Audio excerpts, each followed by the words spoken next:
Dahil mayroon akong kaunting kaalaman sa pagkumpuni ng mga elektronikong kagamitan, madalas na pumupunta ang mga kapatid sa akin kapag may mga problema ang kanilang mga kagamitan at kadalasan ay kaya kong ayusin ang mga ito.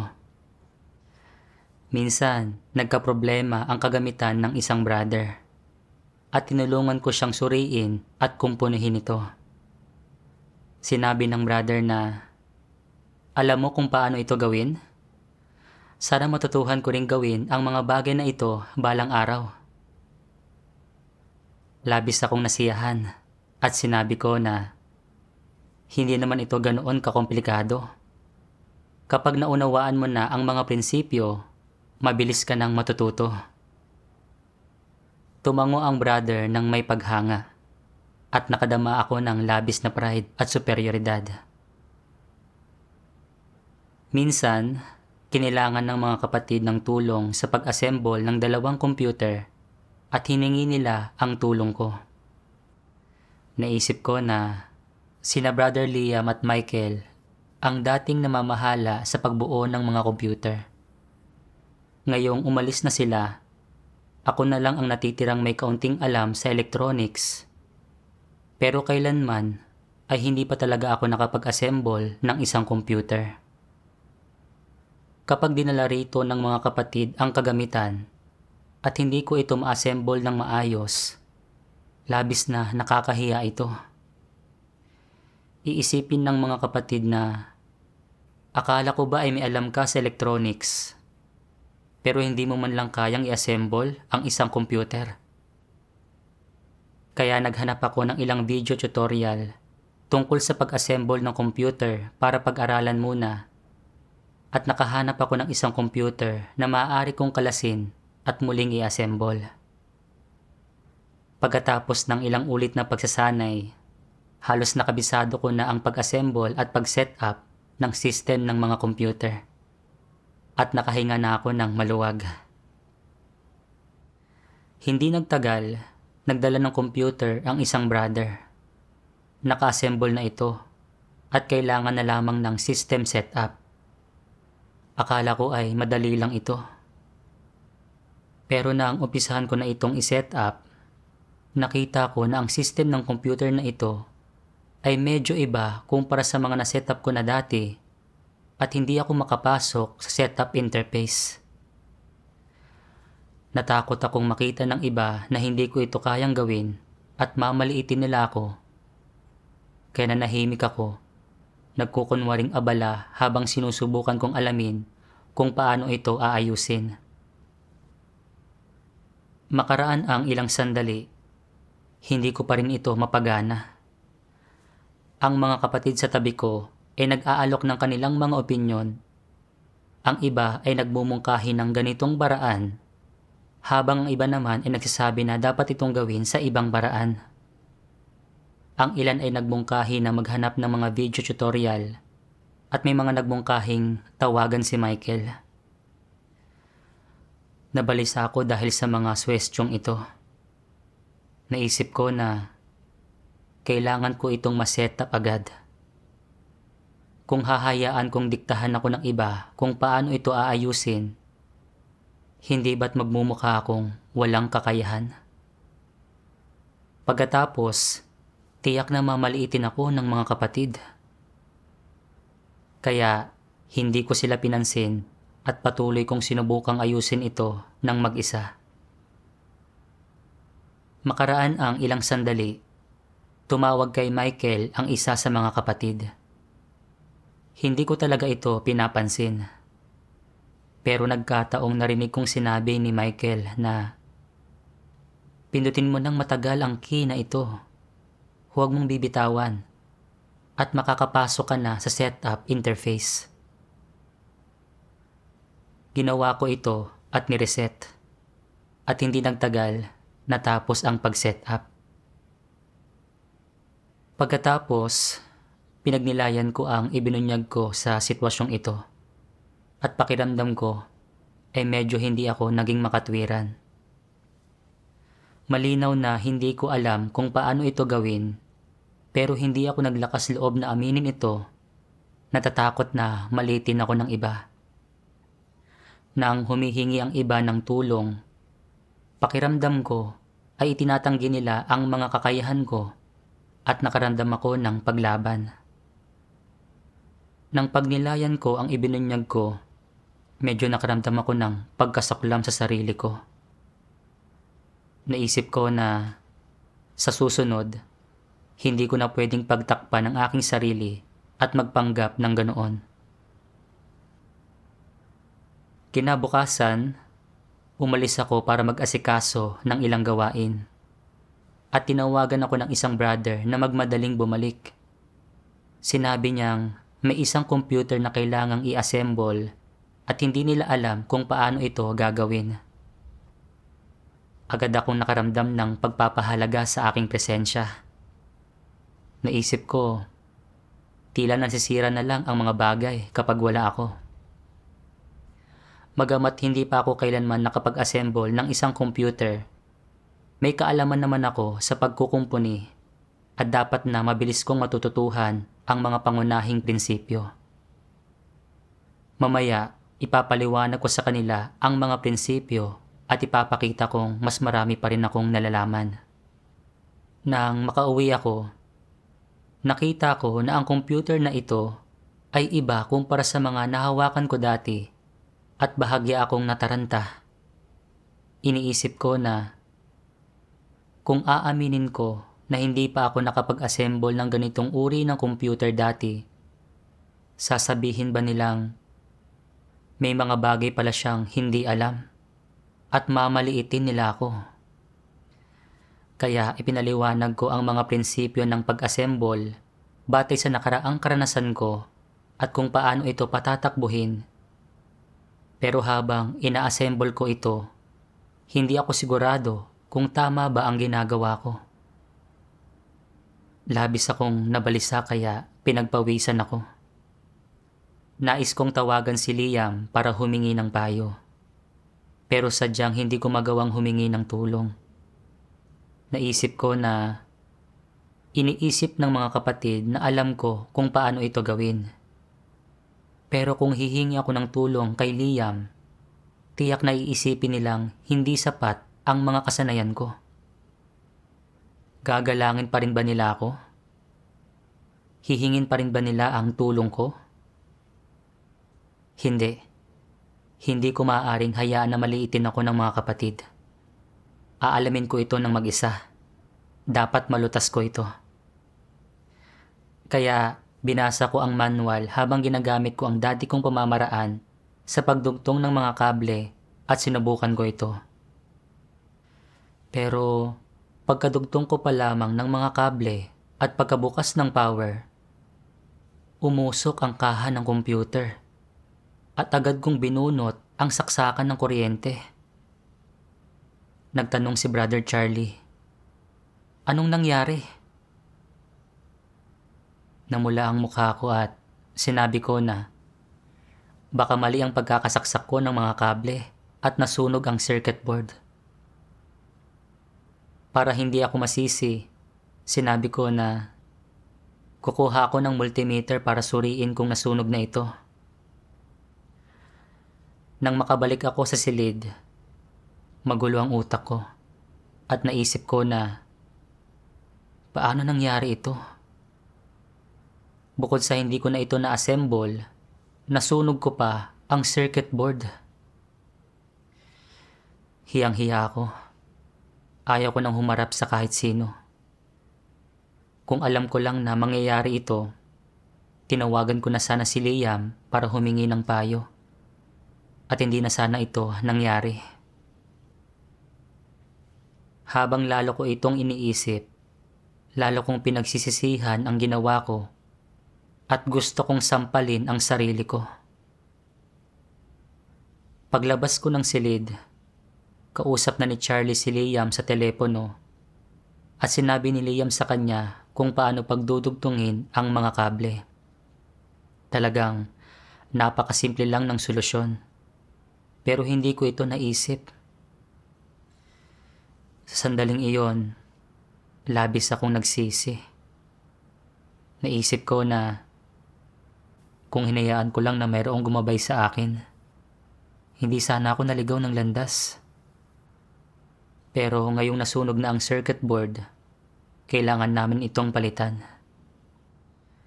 Makakaantala ito sa mga kapatid sa paggamit nito para sa kanilang mga tungkulin. Pagkatapos, nagnilay ako. Tinatanong ko ang sarili ko. Anong tiwaling disposisyon ang ibinunyag ko sa dalawang pangyayaring ito ng pag-set up ng system at pag-assemble ng isang computer? Sinabi ko sa isang brother ang tungkol sa kalagayan ko at tinukoy niya sa akin na kapag may kaunti tayong alam sa isang kasanayan, kumikilos tayo na parang nakatataas. Parang inilalagay natin ang ating mga sarili sa apoy at hinihiling na masunog. Nang marinig ko ito, napagtanto ko na ito ang problema ko. Kaya naghanap ako ng mga salita ng Diyos na may kaugnayan dito. Sabi ng Diyos, ang pagtayo sa tamang lugar ng isang nilikha at ang maging isang ordinaryong tao. Madali ba itong gawin? Hindi ito madali. Ano ang mahirap dito? Ito iyon. Pakiramdam lagi ng mga tao na maraming limbo at titulo ang nakapatong sa kanilang ulo.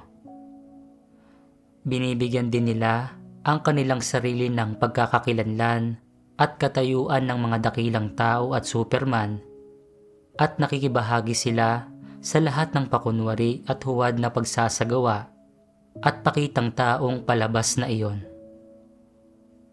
Kung hindi mo bibitiwan ang mga bagay na ito, kung laging napipigilan at nakokontrol ng mga bagay na ito ang iyong mga salita at gawa, mahihirapan kang pumasok sa realidad ng salita ng Diyos. Magiging mahirap na hindi mainip para sa mga solusyon sa mga bagay na hindi mo nauunawaan at magiging mahirap na dalhin ang gayong mga bagay sa harapan ng Diyos ng mas madalas at mag-alay sa Kanya ng tapat na puso. Hindi mo ito magagawa. Ito ay dahil mismo ang iyong katayuan, mga titulo, pagkakakilanlan, at ang lahat ng gayong mga bagay ay huwad at hindi totoo. Dahil sinasalungat at kinokontra ng mga ito ang mga salita ng Diyos. Kaya nagagapos ka ng mga bagay na ito para hindi ka makalapit sa harapan ng Diyos. Ano ang idinudulot ng mga bagay na ito sa iyo?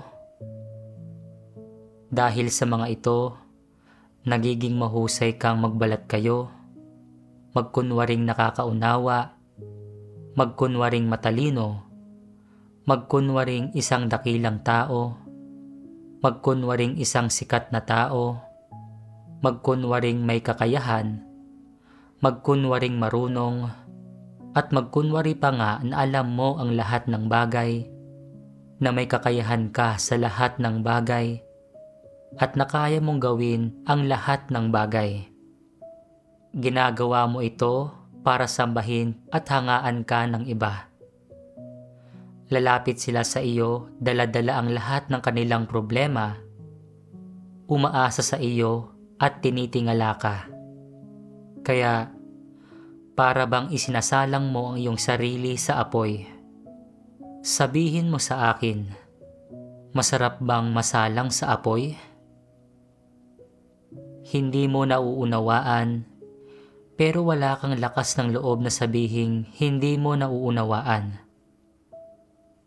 Hindi mo makita kung ano ang totoo, pero wala kang lakas ng loob na sabihin hindi mo makita kung ano ang totoo. Halata namang nagkamali ka, pero wala kang lakas ng loob na aminin ito.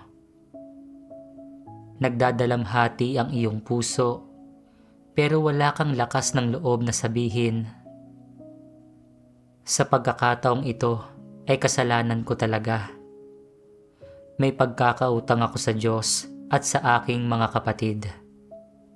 Nakapagdulot ako ng malaking kawalan sa sambahayan ng Diyos, pero wala akong lakas ng loob na tumayo sa harapan ng lahat at aminin ito. Bakit hindi ka naglalakas loob na magsalita? Naniniwala ka, kailangan kong ingatan ang reputasyon at limbo na ibinigay sa akin ng aking mga kapatid.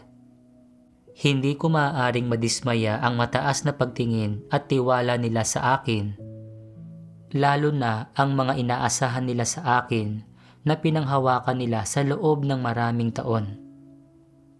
Sa makatuwid, kailangan kong patuloy na magkunwari. Anong klaseng pagbabalat kayo iyon? Matagumpay mong ginawang dakilang tao at Superman ang iyong sarili.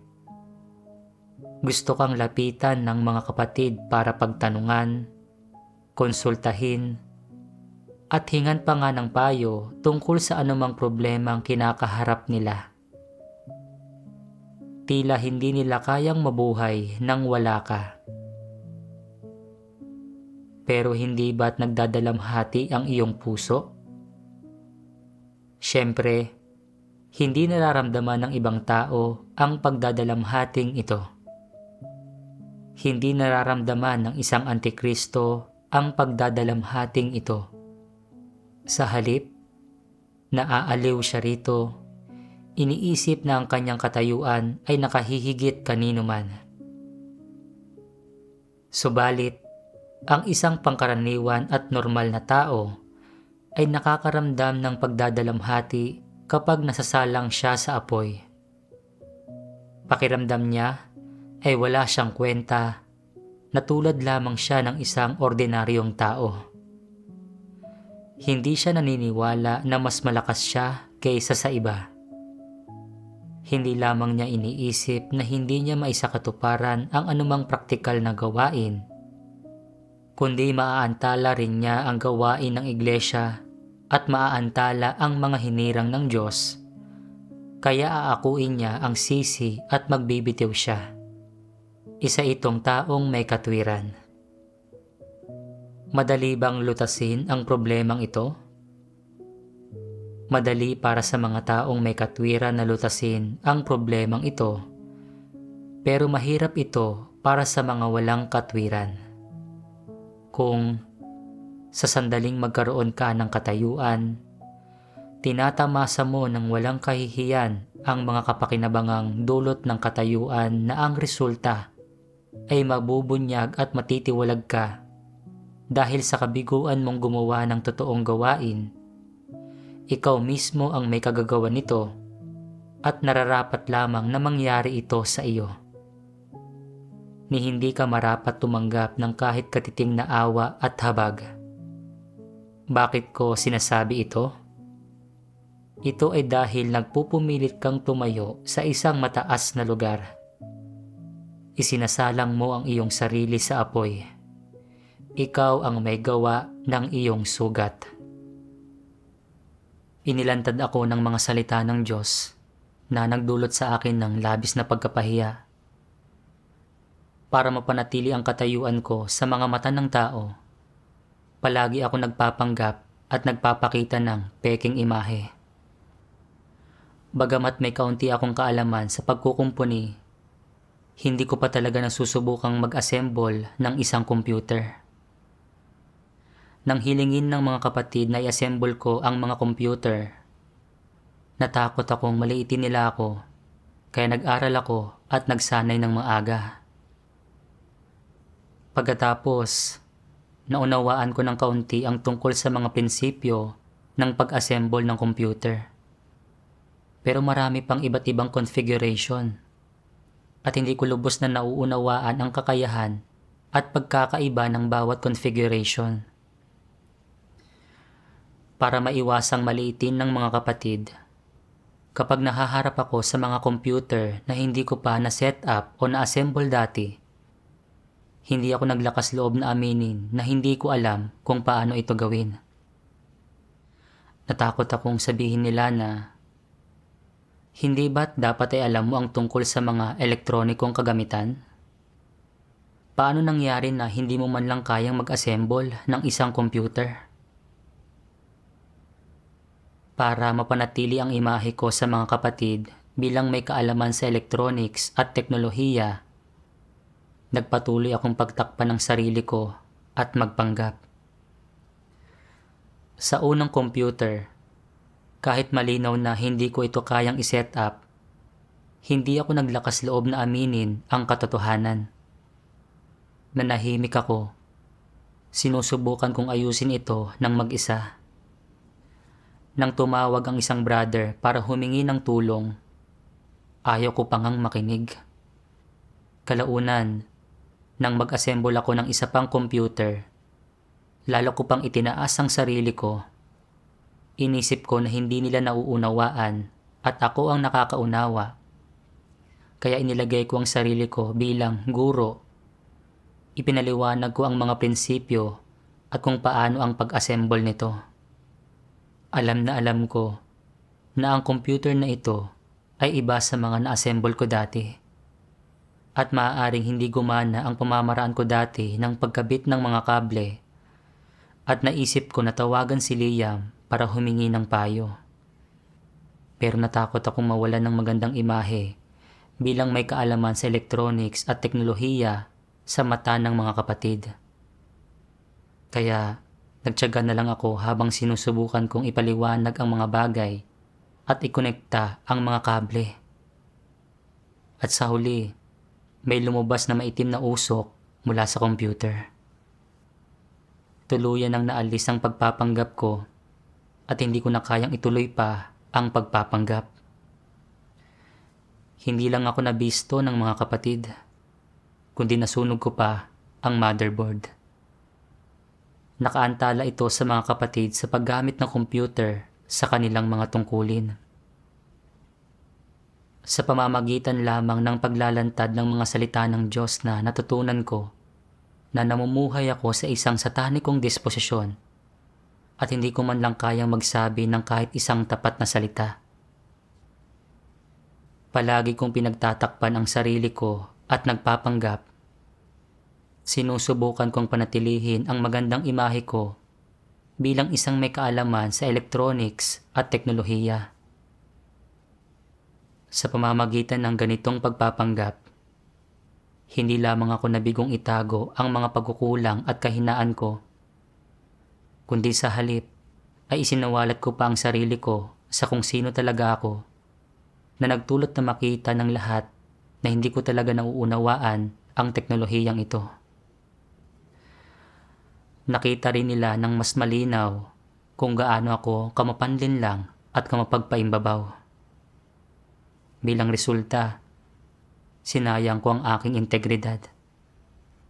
Doon ko napagtanto kung gaano ako kahangal sa pagpapanggap ko.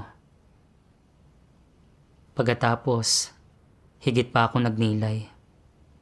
Tinanong ko ang sarili ko, anong tiwaling disposisyon ang nagtulak sa akin para palaging magpanggap?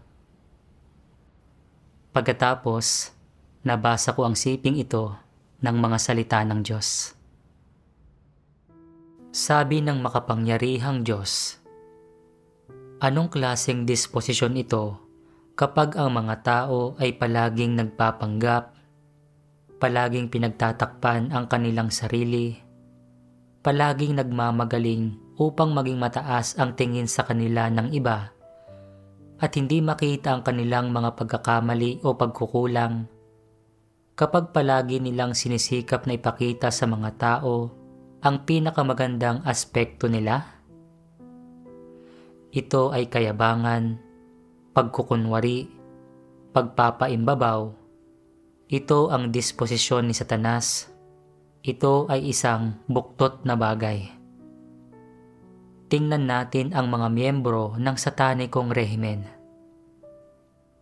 Gaano man sila maglaban-laban, mag-away-away, o pumatay ng lihim, walang sino mang maaaring magulat o magsiwalat sa kanila.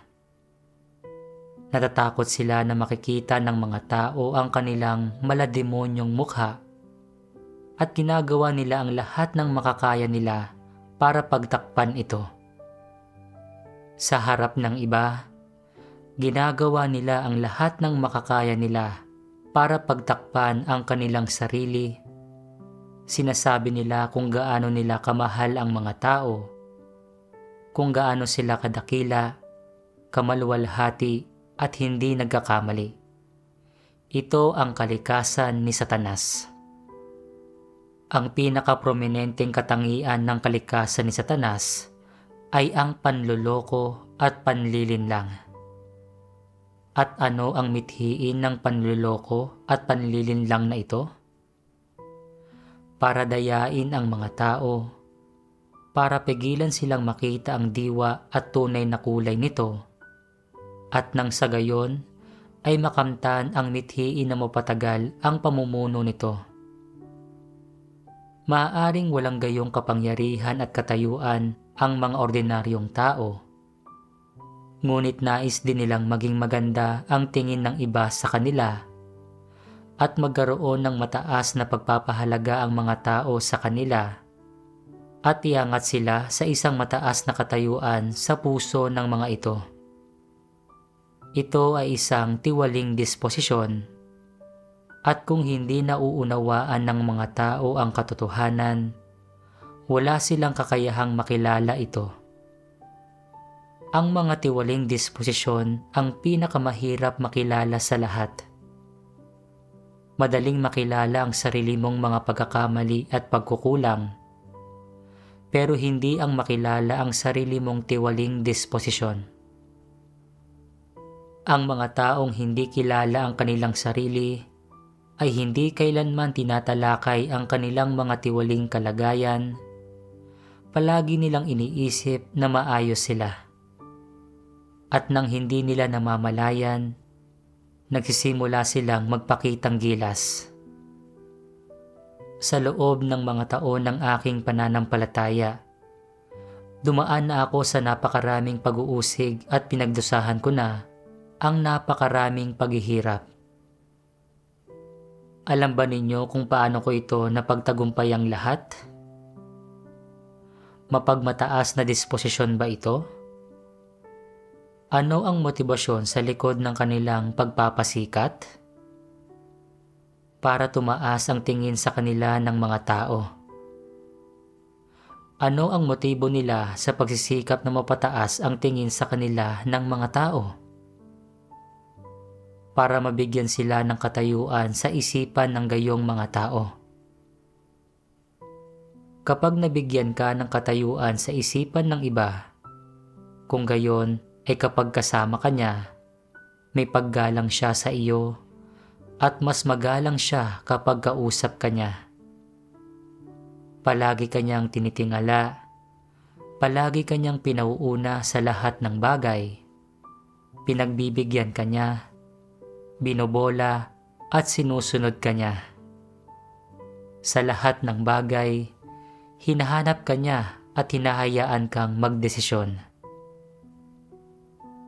At nakadarama ka ng kasiyahan mula rito, pakiramdam mo ay mas malakas at mas mahusay ka kaysa sa sinuman. Gusto ng lahat ang pakiramdam na ito. Ito ang pakiramdam ng pagkakaroon ng katayuan sa puso ng isang tao. Nais ng mga taong magpakasasa rito. Ito ang dahilan kung bakit nakikipag-agawan ang mga tao para sa katayuan at ninanais ng lahat na mabigyan ng katayuan sa puso ng iba, nahangaan at sambahin sila ng iba. Kung hindi nila makukuha ang ganoong kasiyahan na dulot nito, hindi sila maghahangad ng katayuan. Mula sa mga salita ng Diyos, napagtanto ko na ang pagnanais na palaging pagtakpan ang sarili at magpanggap ay itinutulak ng mapagmataas at mapanlinlang na mga disposisyon. Ang mapagmataas na disposisyon ko ay nagtutulak sa akin para maghangad ng paghanga at pagsamba mula sa iba, at ang mapanlinlang na disposisyon ko ay nagudyok sa akin para pagtakpan ang aking sarili at magpanggap dahil sa aking mga pagkukulang at kahinaan. Ang tanging ipinapakita ko ay ang magandang katangian ko sa pagtatangkang makuha ang paghanga ng iba.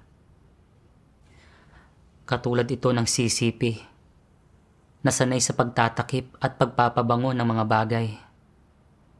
Kahit gaano katindi ang kanilang bangayan o gaano karami ang masasamang bagay na kanilang nagawa, hindi nila pinahihintulutang iulat ito ng media kahit kailan dahil sa takot na makita ng mga tao ang kanilang demonyong anyo at tumigil ang mga ito sa pagsuporta sa kanila. Ginagamit din nila ang media para gawin ang lahat ng kanilang makakaya na itaguyod at sambahin ang kanilang imahe ng kadakilaan, kaluwalhatian at pagiging tama. Nililinlang at pinapaniwala ang mga tao na may layong maghari sa mga tao magpakailanman. Talagang ito ay kasuklam-suklam at buktot. Nang mag-assemble ako ng mga computer, ibinunyag ko rin ang isang satanikong disposisyon. Para maprotektahan ang aking pride at katayuan, hindi ko inamin ang mga bagay na hindi ko alam at hindi ko kayang gawin. Pinagtakpan ko ang lahat ng aking mga pagkukulang at kahinaan. Nagpapanggap na may kaalaman at kakayahang gawin ang lahat. Lahat ng ito ay para hangaan ako ng iba. Hindi ba't ang lahat ng pagtatakip at pagpapanggap na ito ay panlilin lang at pandaraya sa mga kapatid? Hindi ba't ako ay naging kasuklam-suklam at buktot tulad ni Satanas? Nang pagnilay-nilayan ko ito, talagang naramdaman ko na wala akong hiya. Palagi kong hinahangad na hangaan at sambahin ako ng iba para palibutan nila ako. Lalapitan nila ako para sa lahat ng bagay at tatratuhin nila ako ng may respeto at paggalang. Nang tawagan ako ng mga kapatid, sinabing hindi nila alam kung paano i-assemble ang computer at hiniling na ako ang gumawa nito. Sa sandaling iyon, nakaramdam ako ng matinding pagpapahalaga sa aking presensya.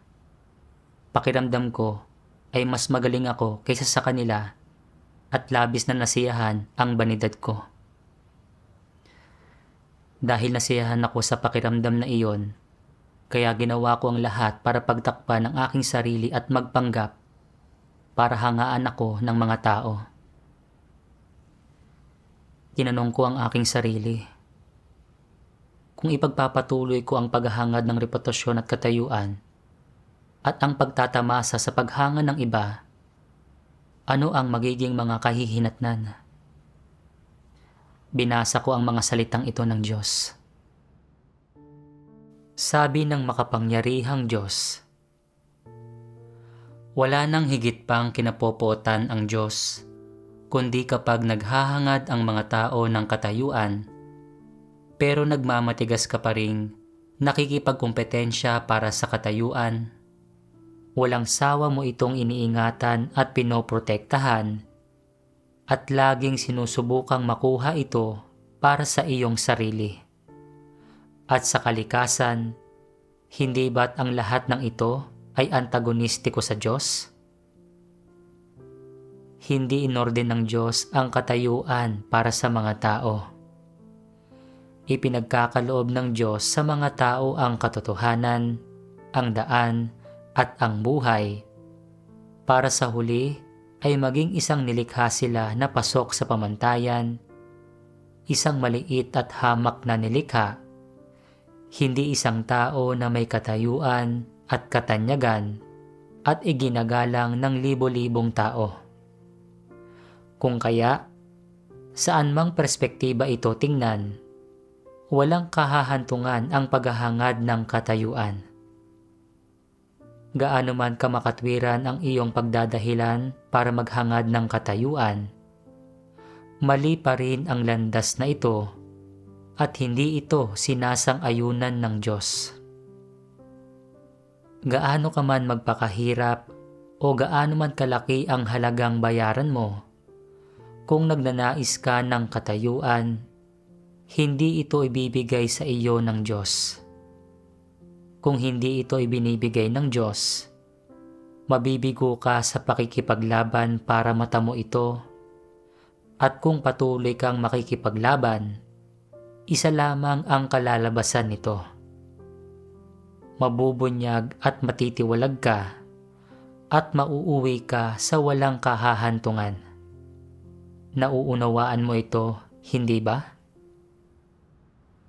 Malinaw na inilahad ng mga salita ng Diyos ang kalikasan at mga kahihinatnan ng paghahangad ng reputasyon at katayuan. Ang palaging paghahangad ng reputasyon at katayuan sa diwa ay pagsalungat sa Diyos, at ang resulta ay ang makarating sa daang walang patutunguhan.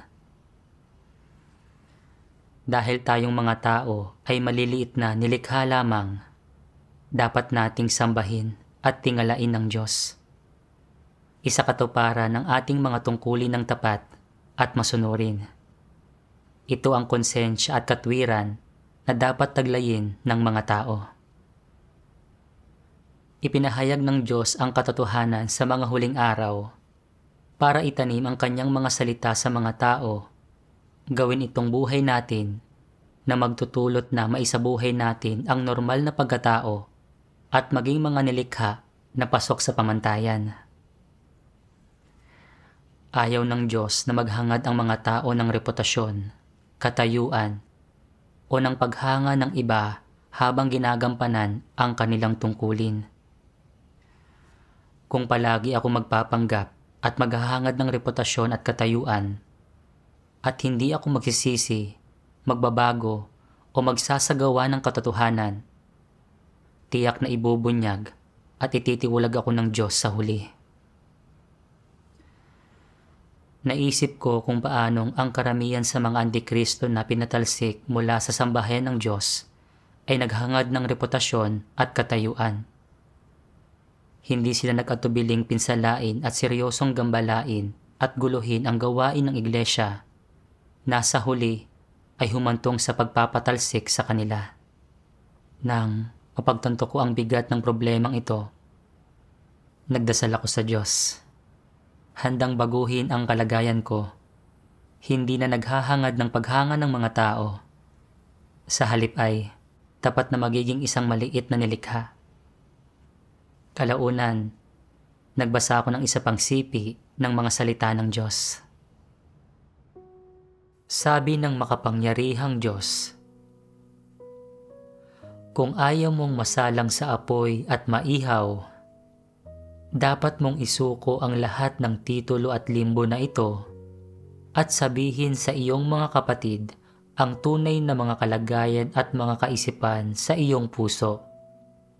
Sa ganitong paraan, matatrato ka ng tama ng mga kapatid at hindi mo na kailangang magbalat kayo. Ngayong nasabi mo na ang iyong saloobin at nabigyang linaw mo na ang tunay mong kalagayan, hindi ba't lalong nakakaramdam ang puso mo ng kapanatagan at kapahingahan? Bakit ka maglalakad ng may ganoong kabigat na pasan sa iyong likod? Kung ipagtatapat mo ang tunay mong kalagayan, magiging mababa nga ba ang pagtingin sa iyo ng mga kapatid? Talaga bang aabandonahin ka nila? Hinding-hindi. Sa kabaligtaran, sasang-ayunan at hahangaan ka ng mga kapatid dahil sa lakas ng loob mong sabihin kung ano ang laman ng iyong puso. Sasabihin nilang isa kang tapat na tao. Hindi nito hahadlangan ang gawain mo sa iglesia ni hindi magkakaroon ng bahagyamang negatibong epekto rito. Kung talagang nakikita ng mga kapatid na may mga paghihirap ka, kusa kanilang tutulungan at sasamahan sa paggawa. Ano ang masasabi ninyo? Hindi ba't ganito ang mangyayari?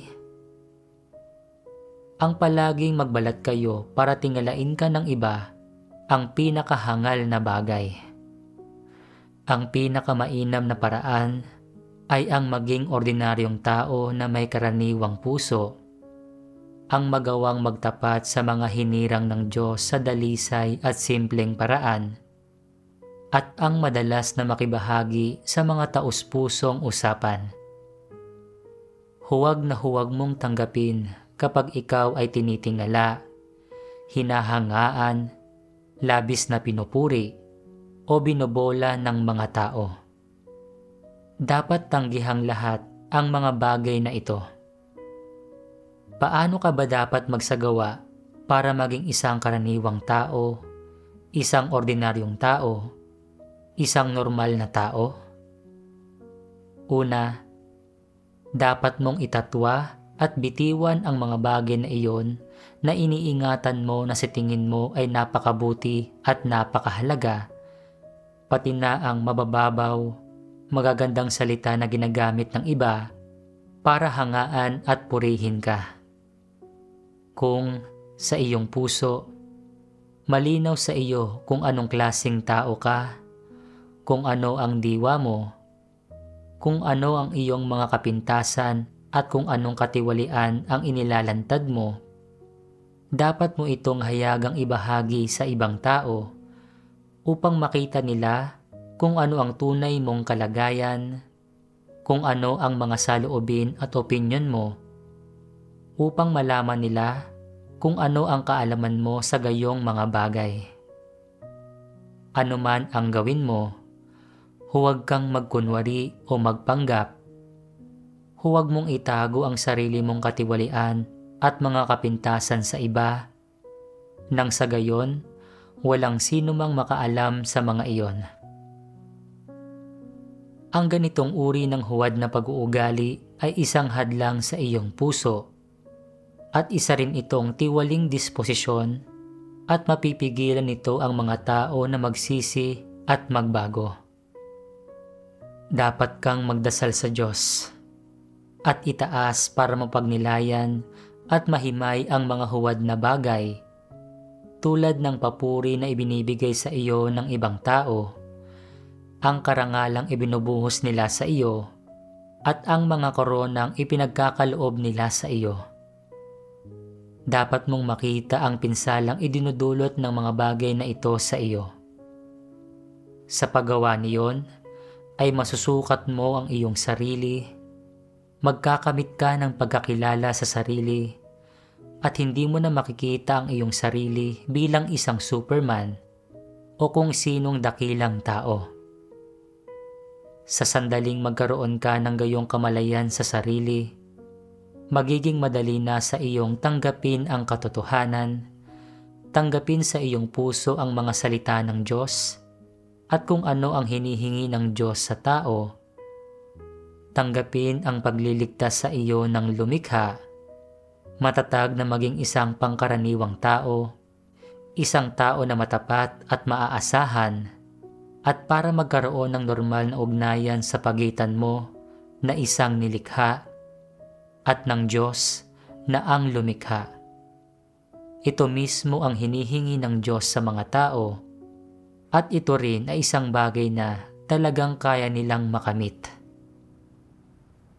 Itinama ng mga salita ng Diyos ang mga nakalilin lang na ideya at pananaw ko, at ipinakita sa akin ang isang landas ng pagsasagawa.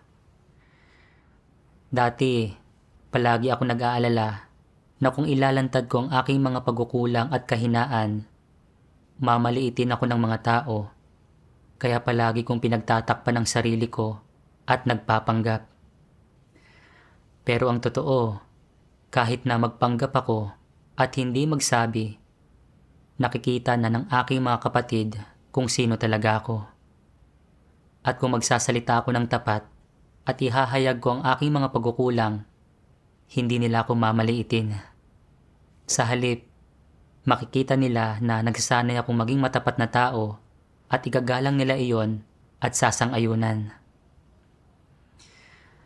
Pinili kong pagtakpan ang sarili ko at magpanggap. Hindi ako nagtangkang ilantad ang mga bagay na hindi ko alam at hindi ko kayang gawin. Bilang resulta, nang lumabas ang katotohanan, hindi lamang ako nabigong makuha ang paghanga ng mga kapatid, kundi nagmukha akong hangal na naging dahilan para ayawan at kasuklaman ako ng iba.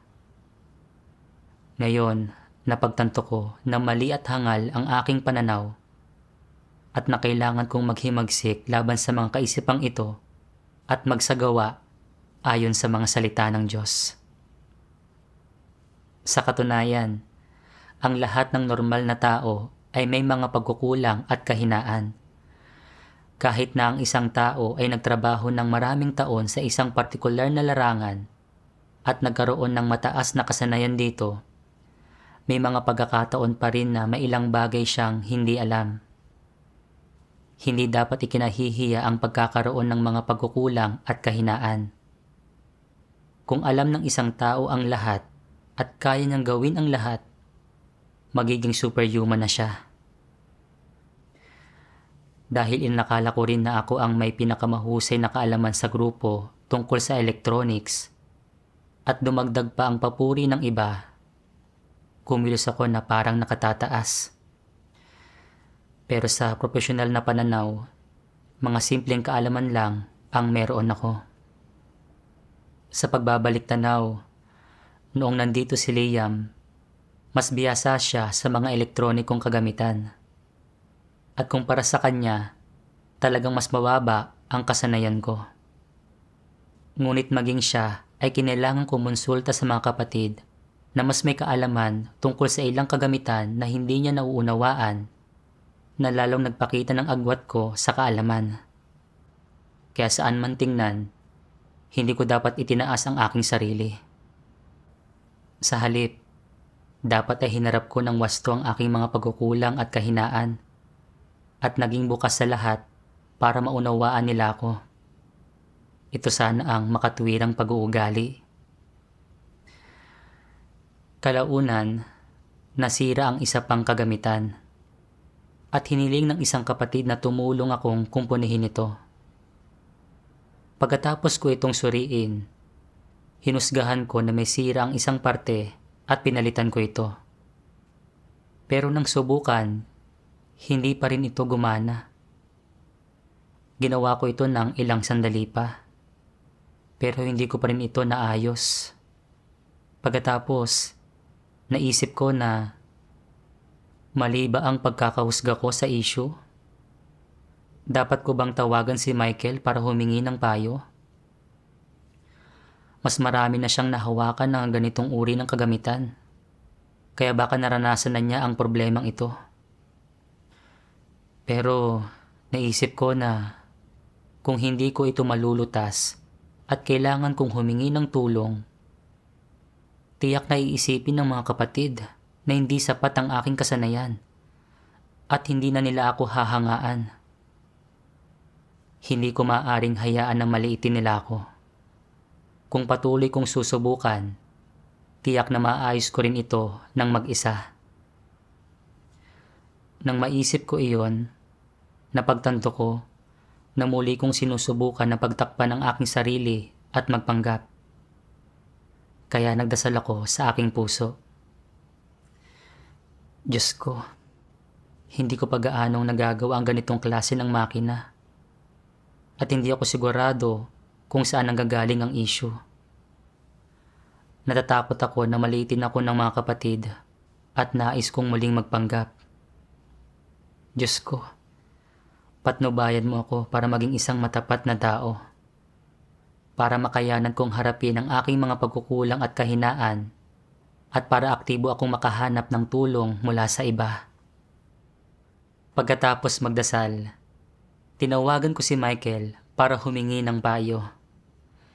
Sinunod ko ang kanyang payo, sinuri ko at natukoy ang ugat ng problema at agad ko itong naayos. Ang pagsasagawa ng ganito ay nakapagparelax at nakapagpanatag sa akin. Sa isang banda, hindi ko naantala ang mga kapatid sa paggamit ng kagamitan para sa kanilang mga tungkulin. At sa kabilang banda, sinadya kong magsagawa ng kaunting katotohanan sa pamamagitan ng hindi na muling pagtatakip sa sarili at pagpapanggap. Ang patnubay ng mga salita ng Diyos ang nagbigay sa akin ng tamang layon na dapat hangarin. Handa akong maghangad at magsagawa ng katotohanan. Gampanan ang aking mga tungkulin ng tapat at maging isang nilikha na pasok sa pamantayan.